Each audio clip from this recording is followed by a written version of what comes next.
अमरीकी रियासत कैलिफोर्निया में बारिशों ने तबाही मचा दी। सैलाब की वार्निंग भी जारी कर दी गई।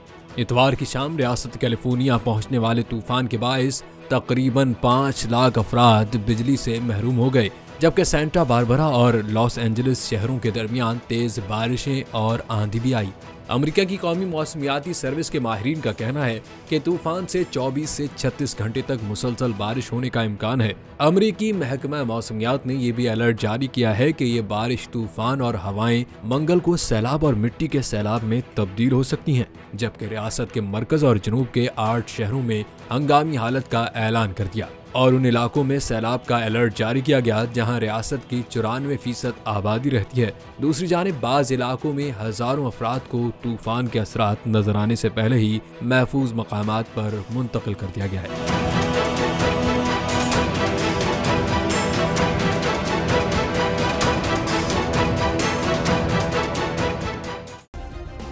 सब्सक्राइब करें और बेल दबाएं ताकि कोई खबर रह न जाए।